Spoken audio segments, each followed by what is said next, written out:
मोटू पतलू का सुहागरात पर वादा। एक दिन फन सिटी में मोटू और पतलू की जिंदगी में एक अजीब मोड़ आया।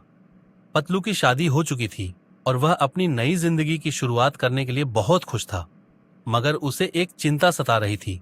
वह अपने सुहागरात पर सब कुछ सही से संभाल पाएगा या नहीं।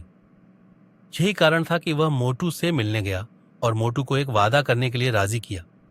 पतलू ने मोटू से कहा, मोटू भाई, आज मेरी सुहागरात है और मुझे तुमसे एक वादा चाहिए। मोटू ने अपनी चहकती हुई आवाज में जवाब दिया, क्या वादा पतलू भैया? बताओ, मैं तुमसे क्या मदद कर सकता हूं?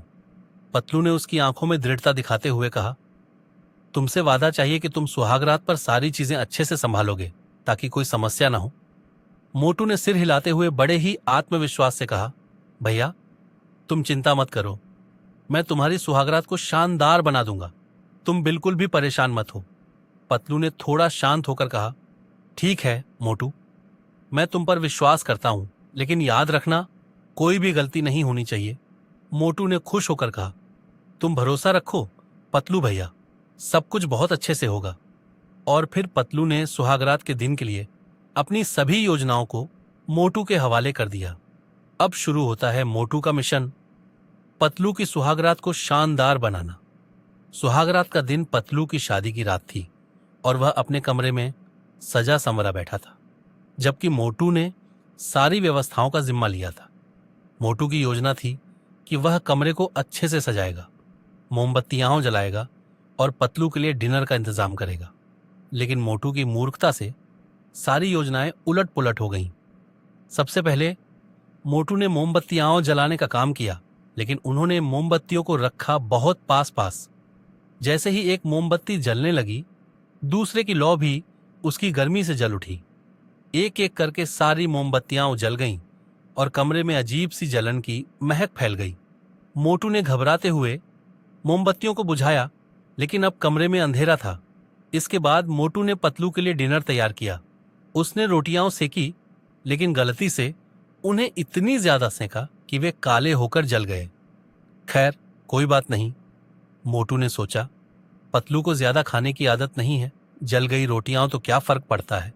फिर वह रात का खाना लेकर कमरे में गया और देखा कि पतलू बहुत खुश है, मगर जैसे ही उसने खाना देखा, उसका चेहरा उतर गया। रोटियां पूरी तरह से जल चुकी थीं और सब्जी भी चिपचिपी हो गई थी। पतलू ने चश्मा उतारते हुए कहा, मोटू भाई, ये क्या किया तुमने? मोटू ने हड़बड़ी में जवाब दिया, भैया, ये थोड़ा सा स्पेशल टच है, ये जलकर थोड़ी क्रिस्पी हो गई है, स्वाद में नया बदलाव आएगा। पतलू ने परेशान होकर कहा, मोटू, तुम तो हर बार कुछ ना कुछ गड़बड़ कर ही देते हो। इतने में बाहर से कुत्तों के भौंकने की आवाज सुनाई दी। मोटू ने देखा कि उसने कुछ गड़बड़ कर दी है, क्योंकि कुत्तों को वह जलती हुई रोटियां बहुत आकर्षित कर रही थीं। कुत्ते कमरे में घुसने के लिए दौड़ पड़े थे। क्या करूं, क्या करूं? मोटू घबराया। उसने कुत्तों को भगाने की कोशिश की, लेकिन कुत्ते इतने ज्यादा थे कि वे मोटू से भी तेज दौड़ रहे थे। पतलू ने अपनी शर्ट खींची और कहा, मोटू, तुमने सुहागरात का तो कबाड़ा कर दिया, अब कुत्तों को कैसे संभालोगे? मोटू ने कुत्तों को बाहर धकेलते हुए कहा, भैया, आपको तो बस आराम से सोने देना चाहिए, सब कुछ संभाल लूंगा। अंतिम परिणाम, आखिरकार जब सब कुछ थम गया और कमरे में शांति छाई, तो पतलू ने गहरी सांस ली और मोटू की ओर देखा।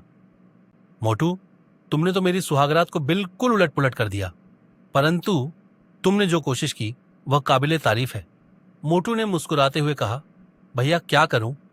मैं तो चाहता था कि सब कुछ शानदार हो, लेकिन कभी कभी मूर्खताएं भी यादगार बन जाती हैं।